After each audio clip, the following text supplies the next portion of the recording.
전능하사 천지를 만드신 하나님 아버지를 내가 믿사오며 그 외아들 우리 주 예수 그리스도를 믿사오니 이는 성령으로 잉태하사 동정녀 마리아에게 나시고 본디오 빌라도에게 고난을 받으사 십자가에 못 박혀 죽으시고 장사한 지 사흘 만에 죽은 자 가운데서 다시 살아나시며 하늘에 오르사 전능하신 하나님 우편에 앉아 계시다가 저리로서 산자와 죽은 자를 심판하러 오시리라. 성령을 믿사오며 거룩한 공예와 성도가 서로 교통하는 것과 죄를 사하여 주시는 것과 몸이 다시 사는 것과 영원히 사는 것을 믿사옵나이다. 아멘. 이 시간에 찬송하시겠습니다. 찬송은 찬송가 292장, 통일 찬송가 415장입니다. 찬송가 292장 1절과 4절을 찬송하시겠습니다. 1절과 4절을 찬송하시겠습니다. 주 없이 살 수 없네 죄인의 구주여 그 귀한 보배 피로 날 구속하소서 구주의 사랑으로 신 보혈이 내 소망 나의 위로 내 영광 주 없이 살 수 없네 세월이 흐르고 이 깊은 고독 속에 내 생명 끝나도 사나운 풍랑일 때 날 지켜주시니 내 곁에 계신 주님 늘 힘이 됩니다. 아멘.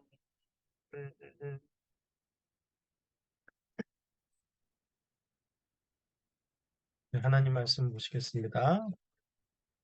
하나님 말씀은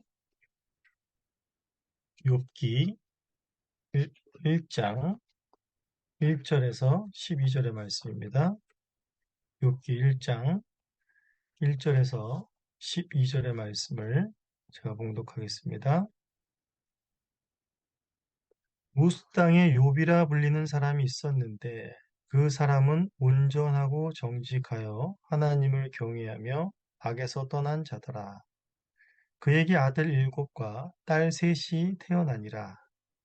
그의 소유물은 양이 7,000마리요, 낙타가 3,000마리요, 소가 500결이요, 암나귀가 500마리이며 종도 많이 있었으니 이 사람은 동방 사람 중에 가장 훌륭한 자라. 그의 아들들이 자기 생일에 각각 자기의 집에서 잔치를 베풀고 그의 누이 3명도 청하여 함께 먹고 마시더라. 그들이 차례대로 잔치를 끝내면 욥이 그들을 불러다가 성결하게 하되 아침에 일어나서 그들의 명수대로 번제를 드렸으니 이는 욥이 말하기를 혹시 내 아들들이 죄를 범하여 마음으로 하나님을 욕되게 하였을까 함이라. 욥의 행위가 항상 이러하였더라. 하루는 하나님의 아들들이 와서 여호와 앞에 섰고 사탄도 그들 가운데에 온지라. 여호와께서 사탄에게 이르시되 내가 어디서 왔느냐? 사탄이 여호와께 대답하여 이르되 땅을 두루 돌아 여기저기 다녀왔나이다. 여호와께서 사탄에게 이르시되 내가 내 종 욥을 주의하여 보았느냐? 그와 같이 온전하고 정직하여 이 하나님을 경외하며 악에서 떠난 자는 세상에 없느니라. 사탄이 여호와께 대답하여 이르되 욥이 어찌 까닭 없이 하나님을 경외하리이까? 주께서 그와 그의 집과 그의 모든 소유물을 울타리로 두르심 때문이 아니니까. 주께서 그의 손으로 하는 바를 복되게 하사 그의 소유물이 땅에 넘치게 하셨음이니이다. 이제 주의 손을 펴서 그의 모든 소유물을 치소서. 그리하시면 틀림없이 주를 향하여 욕하지 않겠나이까? 여호와께서 사탄에게 이르시되 내가 그의 소유물을 다 내 손에 맡기노라. 다만 그의 몸에는 내 손을 대지 말지니라. 사탄이 곧 여호와 앞에서 물러가니라. 하나님의 말씀입니다. 하나님께 감사합니다. 네, 우리는 이제 오늘부터 욥기를 새롭게 시작합니다. 욥기를 좀 더 자세하고 풍성하게 알기를 원하시는 교우님들께서는 교회 홈페이지에 이제 담임 목사님께서 욥기를 강의해 놓으신 것이 있습니다. 하루에 한 번씩 이 강의 영상을 보시면 욥기의 은혜를 우리 교우님들께서 매우 풍성하게 누리실 수 있을 것입니다. 자, 그럼 먼저 우리가 욥기 오늘 1장 1절에서 5절을 먼저 보시면 여기 본문에서는 이제 욥에 대한 소개를 하고 있고 그가 어떤 사람인지에 대해서 평가를 하고 있습니다.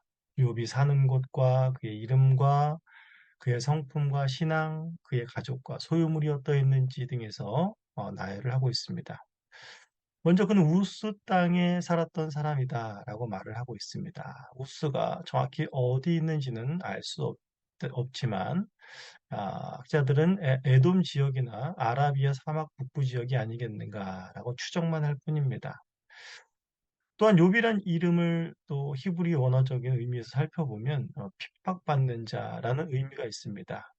이 이름 가운데에서도 앞으로 욥에게 어떤 일이 벌어질지를 또한 생각하게 합니다.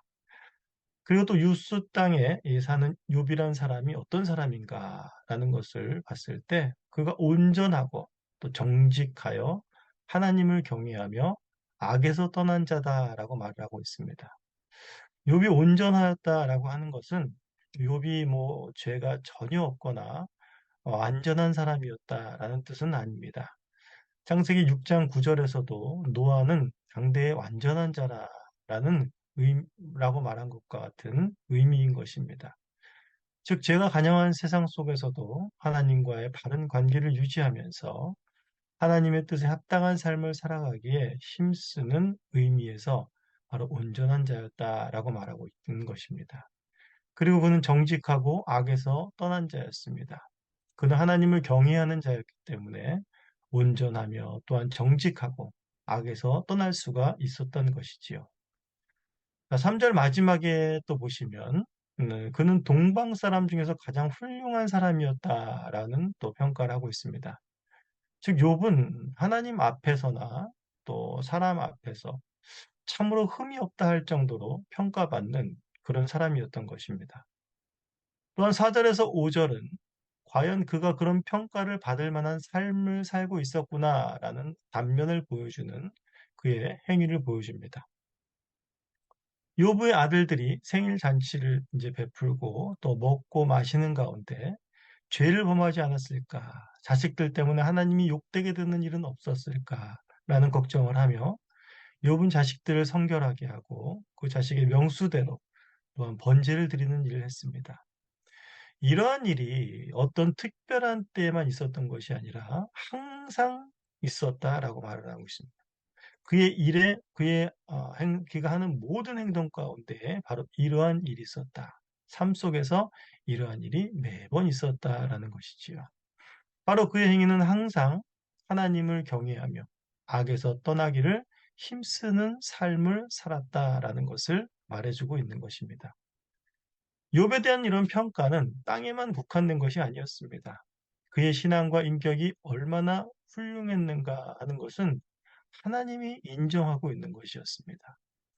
사람의 평가야 틀릴 수 있고 인간은 언제나 안에서 하는 짓과 또한 밖에서 하는 행동이 동일하지 않은 언행 불일치가 흔한 것이 바로 사람입니다. 그러나 하나님의 눈은 속일 수가 없습니다. 그런데 하나님은 동일한 평가를 하시는 것입니다. 8절에 하나님이 사탄에게 말씀하십니다. 그와 같이 온전하고 정직하여 하나님을 경외하며 악에서 떠난 자는 세상에 없느니라 라고 말씀하십니다. 그리고 2장 3절에서도 욥에 대한 첫 번째 시험이 끝난 후에 다시 하나님이 동일하게 말씀하시는 것을 볼 수가 있습니다. 즉 세상에 욥과 견줄 만한 의로운 자가 없다라고 하나님께서 욥을 극찬하시고 계시는 것입니다. 욥은 이런 대단한 신앙과 인격을 갖춘 데다가 또한 2절과 3절에 보시면 자녀와 또한 재산에 있어서도 엄청난 복을 받은 부족함이 없는 그런 사람이었다라는 것을 알 수가 있습니다. 즉 욥은 내면적으로 또한 외면적으로 타의 추종을 불허하는 하나님이 세상에 이런 자가 없다라고 하는 사람이었던 것이지요. 하나님이 복을 부어주지 않을 수 없는 사람인 것입니다. 세상에서는 흔히 부러움과 동경의 대상이 되는 사람을 가지고 다 가진 사람이다 라는 말을 합니다. 그런데 진정으로 다 가진 사람은 바로 욥이 아닐까 하는 생각이 듭니다. 이러한 1장의 욥에 대한 소개는 바로 앞으로 고난으로 전개될 욥에 대한 상황을 이해하는데 아주 중요한 발판이 되는 내용인 것입니다. 욥이 다 잘했는데 무언가 부족함이 있었다거나 그런 것 때문에 고난을 받는다거나 한 것이 아니라는 것을 욥의 고난을 이해하는 데에 상당히 중요한 역할을 합니다. 그렇기 때문에 본장의 욥에 대한 이런 소개는 욥의 고난에 대한 이해가 바로 삼천포로 빠지지 않도록 방향을 잡아주는 또한 중요한 역할들을 하고 있습니다. 그런데 이러한 욥에 대한 평가에 의문을 제기하는 자가 있었으니 그것은 바로 사탄이었습니다. 6절에서 이제 12절은 장면이 지상에서 천상으로 바뀌게 됩니다. 천상에서 다루는 내용 역시 욥에 대한 것입니다.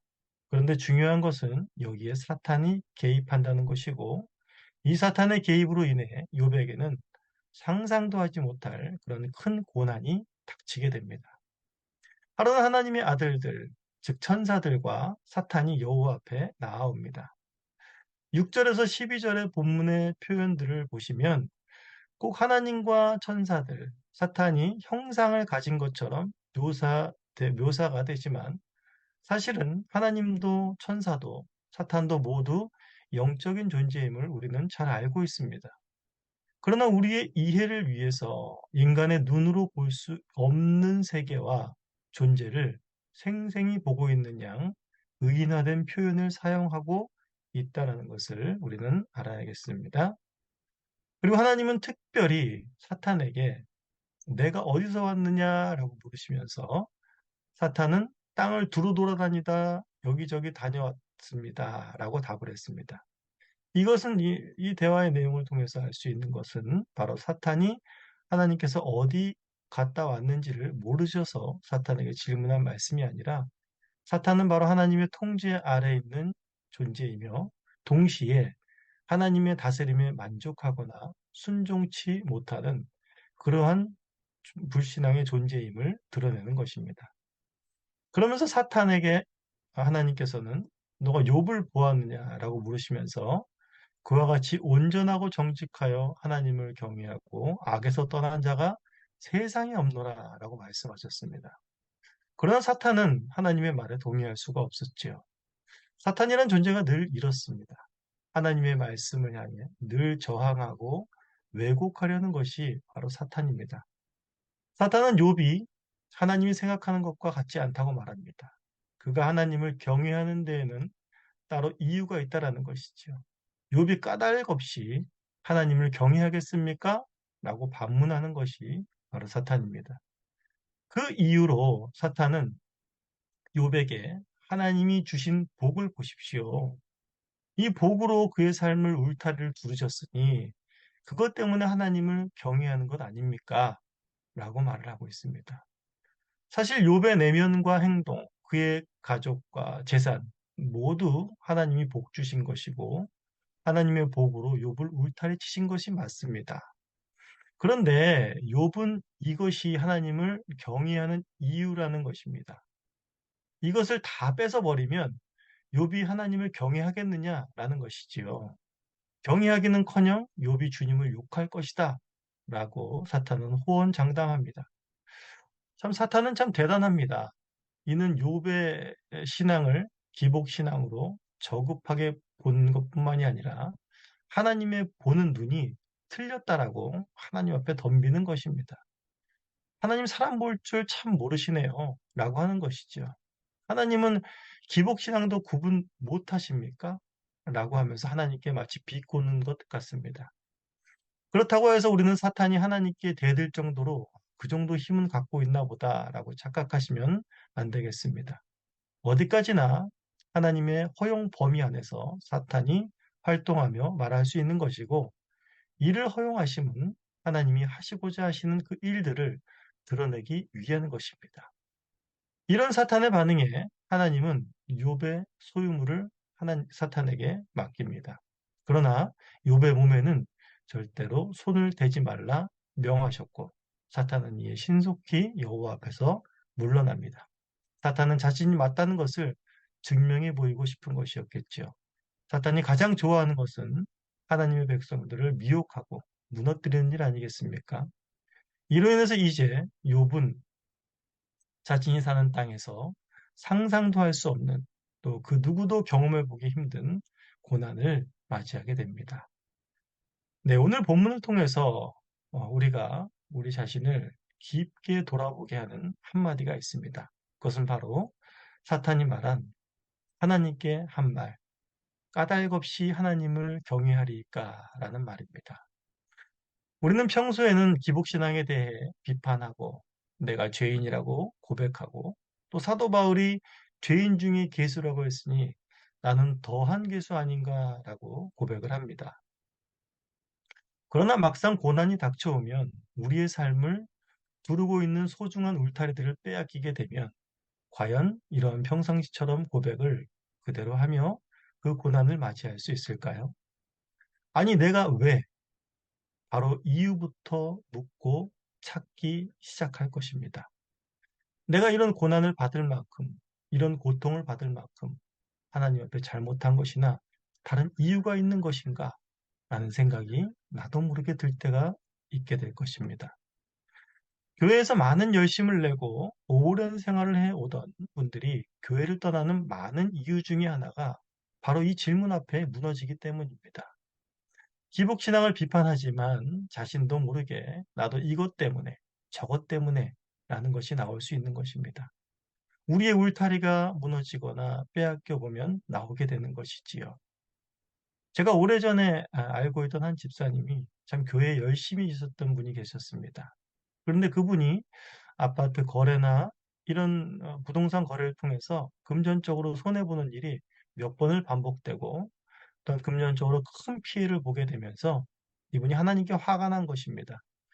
내가 그동안 교회를 그렇게 열심히 다녔는데 하나님께서 나에게 있는 소유들을 다 빼앗아가는 모습 속에 낭망한 것이지요. 그러면서 교회를 한동안 안 나오는 분이 계셨습니다. 그런데 다행히 그분은 다시 신앙을 회복하고 다시 하나님 앞에 서게 된 그런 제 경험이 있습니다. 이런 모습이 저에게도 또한 우리 모두에게도 있을 수 있다는 것을 우리는 기억해야겠습니다. 하박국의 고백처럼 무화과 나무가 무성치 못하며 포도나무에 열매가 없으며 감람나무에 소출이 없으며 밭에 먹을 것이 없으며 우리의 양이 없으며 외양간에 소가 없을지라도 나는 여호와로 말미암아 즐거워하며 나의 구원의 하나님으로 말미암아 기뻐하리로다 라고 고백하며 찬송하는 자리에까지 이룰 수 있는 우리 모든 교우님들과 또한 저가 되기를 간절히 소원합니다. 우리는 이제 욥기를 매일 묵상하면서 하나님이 이끄시는 그 고난의 신비를 더욱 깊이 깨닫고 또 하나님의 은혜를 체험하는 그러한 복된 시간들이 되기를 간절히 소원합니다. 이 시간 기도하시겠습니다. 하나님 아버지 감사합니다. 오늘부터 또 새롭게 욥기를 이 아침부터 묵상하면서 또 하나님의 이끄시는 깊은 은혜의 자리로 저희들이 들어가기를 소원합니다. 오늘도 하나님께서는 우리에게 헤아릴 수 없는 복으로 우리의 삶을, 영역들을 복으로 또한 채우셨습니다. 또한 우리를 채우시고 또한 우리를 보호하시며 우리를 하나님의 은혜의 손길로 울타리지신 하나님과 동행하며 또한 그 하나님을 찬송하며 그 하나님 한 분만으로 만족한다라는 또한 고백을 하며 살아갈 수 있는 복된 하루 되게 하여 주시옵소서. 감사합니다. 예수님의 이름으로 기도합니다. 아멘. 다 함께 주님께서 가르치신 기도로 기도를 마치겠습니다. 하늘에 계신 우리 아버지여, 이름이 거룩히 여김을 받으시오며 나라가 임하시오며 뜻이 하늘에서 이루어진 것 같이 땅에서도 이루어지이다. 오늘 우리에게 일용할 양식을 주시옵고 우리가 우리에게 죄 지은 자를 사하여 준 것 같이 우리의 죄를 사하여 주시옵고 우리를 시험에 들게 하지 마시옵고 다만 악에서 구하시옵소서. 나라와 권세와 영광이 아버지께 영원히 있사옵나이다. 아멘.